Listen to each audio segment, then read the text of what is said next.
Greetings.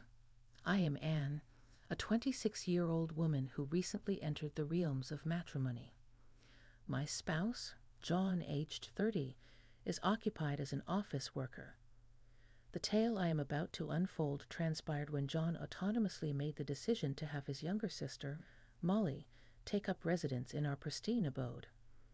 This residence, valued at a considerable $45,000, was constructed for the exclusive use of us, the newlyweds.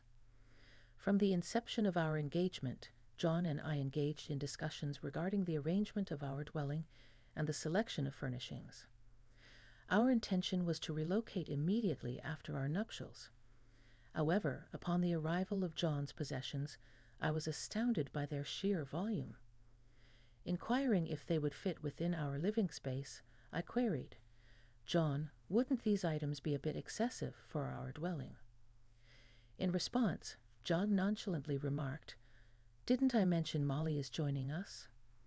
This revelation caught me off guard. Questioning the rationale behind this decision, given our recent union, I challenged John.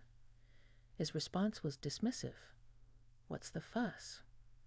Molly is family to you as well, and there's no issue with us cohabitating. She desires to reside in our new home." Expressing my objection without a proper dialogue, John proceeded to unpack, dismissing my concerns. When I threatened to involve my brother, John hastily changed his stance, urging me not to contact him.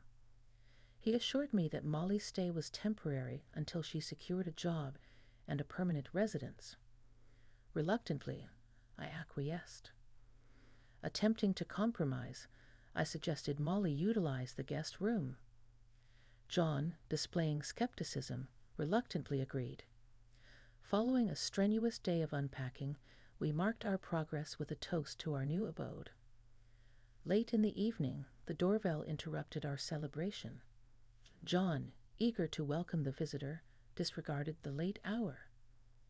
I was taken aback when Molly entered, already attired for bedtime. Frustrated, I joined them in the living room. Molly nonchalantly declared her desire to explore her allocated space. She rejected the guest room and claimed my intended workroom as hers. Objecting vehemently, I insisted it was my workspace. In an attempt to resolve the matter, I proposed an alternative room next to John's workspace. However, John adamantly refused, citing his anticipation of using the chosen room for his hobby. Left with no other option, Molly laid claim to the room designated for future children, currently serving as a guest room. Her dissatisfaction evident, Molly chastised me for being insolent and accused me of relying on John for sustenance. Feeling drained, I refrained from further argument and retreated to the living room, attempting to salvage my solo celebration.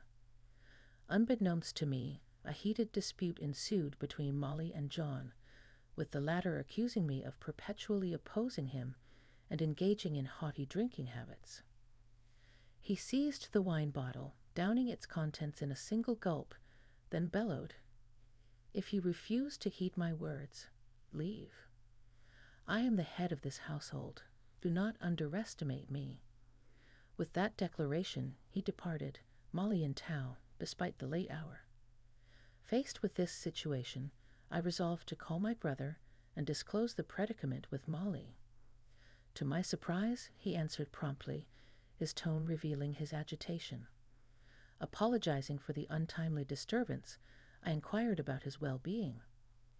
However, it emerged that I had interrupted a heated argument with his wife. Despite this, he listened as I shared the events of the night, recounting Molly's abrupt presence in our lives since the early days of our marriage. I conveyed the disrespect I endured from both my husband and Molly, who had labeled me as bratty, and insisted on obedience.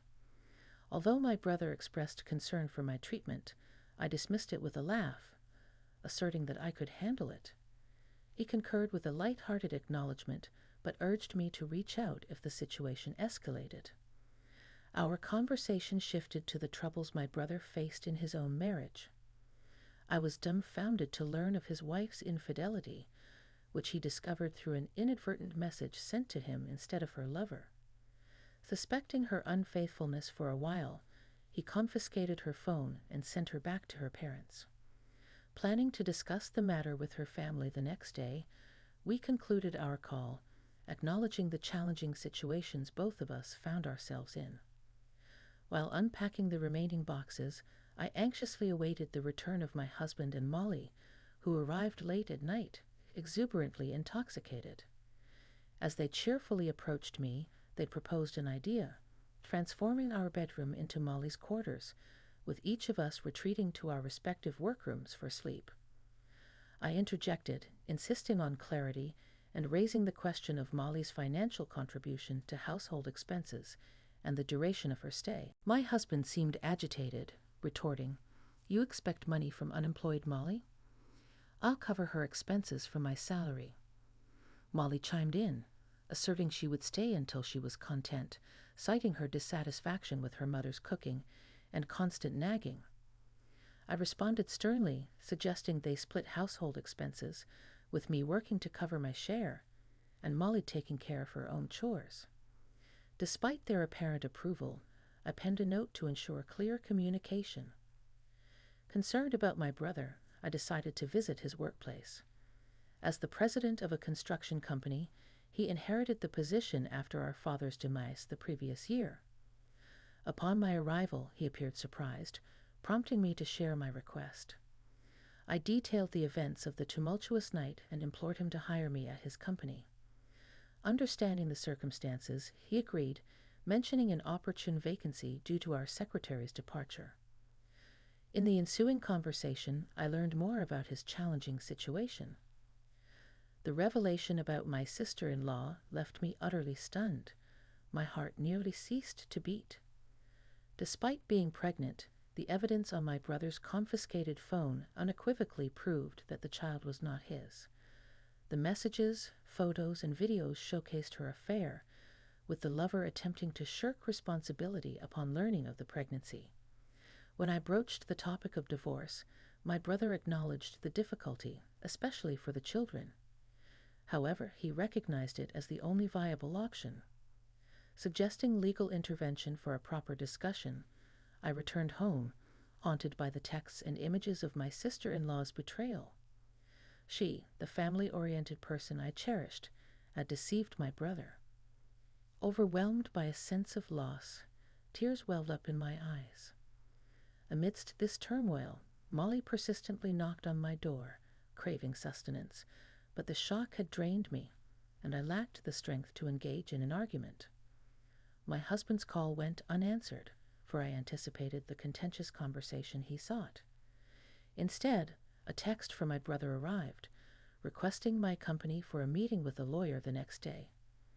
I responded with an affirmative sticker and succumbed to sleep. However, my husband's shouts woke me, questioning my failure to prepare food for Molly. Silently, I gestured towards a note, pointing to it for him to read. Recognizing my exhaustion, he decided to let Molly rest.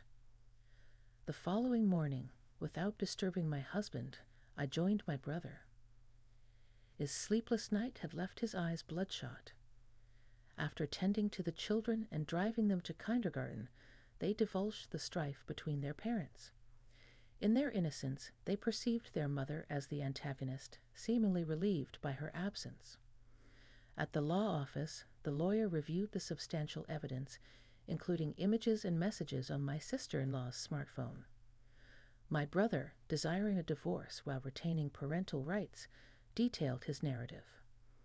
After concluding my brother's story, I shared my situation and sought advice.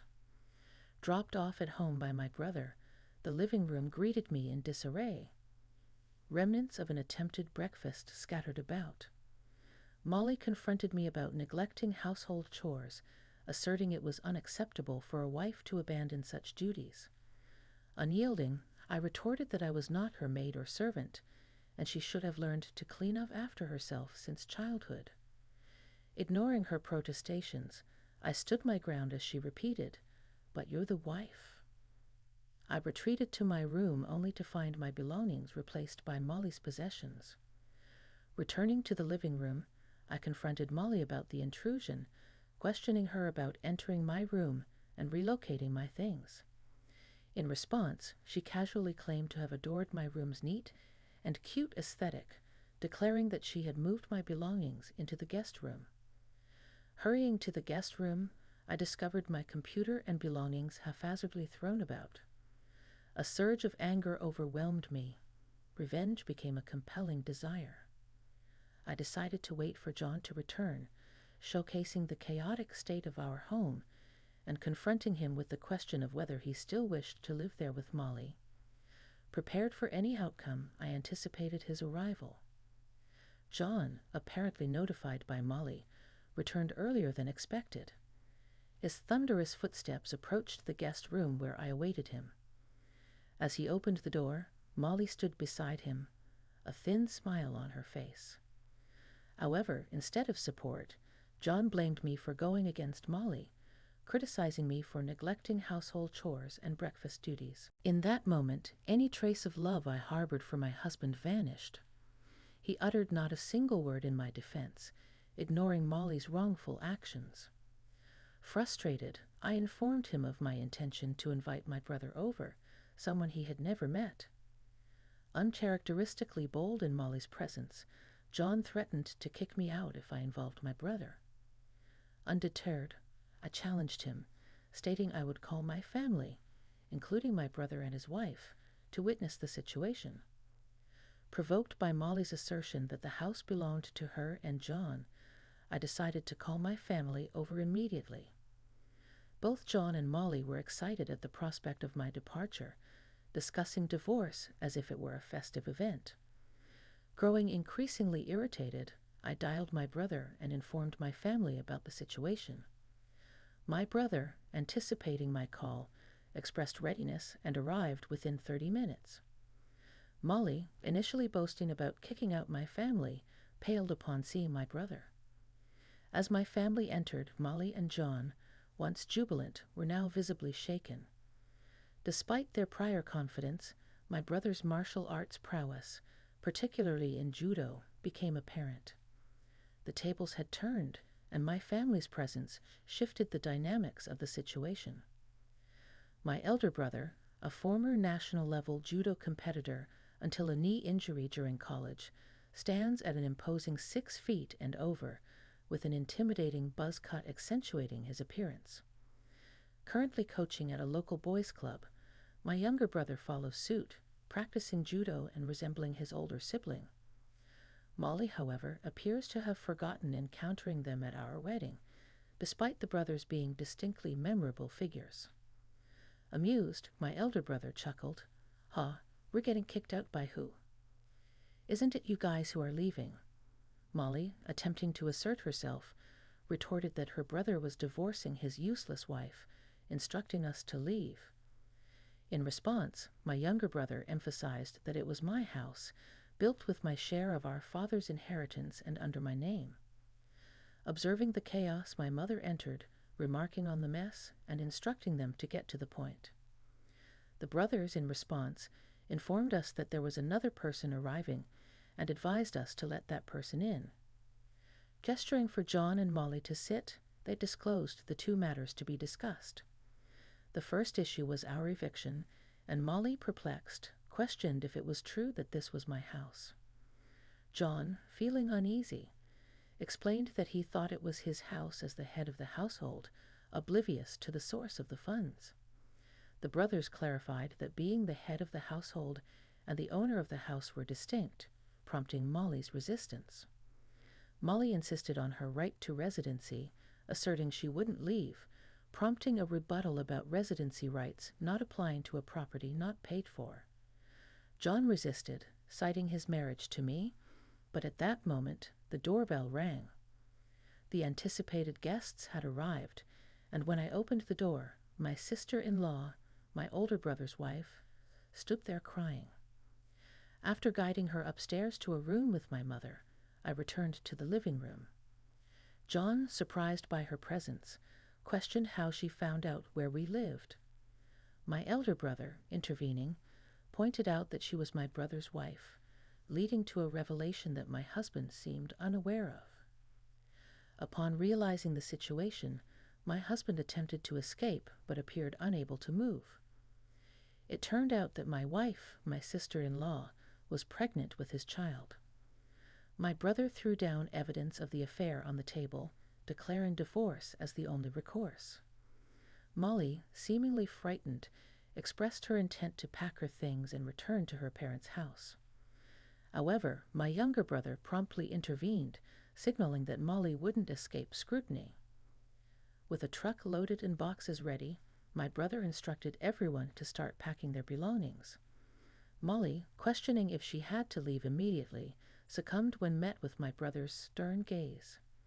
He advised her to let my husband and John sort out their issues and handed her divorce papers. Tearfully, she signed the papers, acknowledging my brother's custody of the children. Apologies aside, my brother turned to me, inquiring about my decision.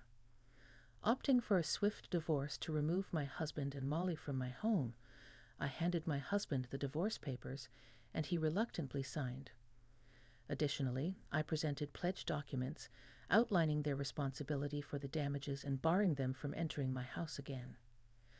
Despite initial resistance, John signed the pledge document under my brother's stern gaze. Attempting to pack for the move, my husband was interrupted by my brother, who unexpectedly produced a marriage license. My brother handed it to Molly, who promptly signed, urging my husband to do the same. With a crazed look, my husband signed, expressing resignation. Finally, my brother confronted him, demanding an apology, and my husband, almost scraping his head on the floor, apologized. Subsequently, we hastily packed their belongings, loaded them onto the truck, and transported them to their parents' house. My brief married life concluded, and I contemplated living alone in the spacious house.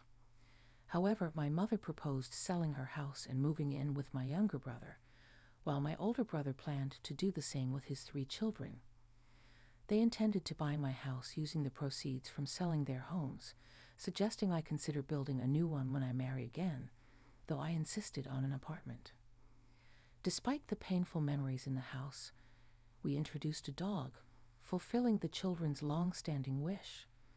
Laughter and happiness replaced the gloom. Reports surfaced that my ex-husband married my ex-sister-in-law 6 months later and now resides with her at his parents' house.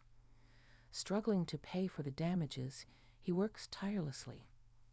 Molly, treating her new sister-in-law poorly, faced isolation when her mother kicked her out, seeking help from my ex-husband, who blamed her for their downfall. Molly found herself alone, with no support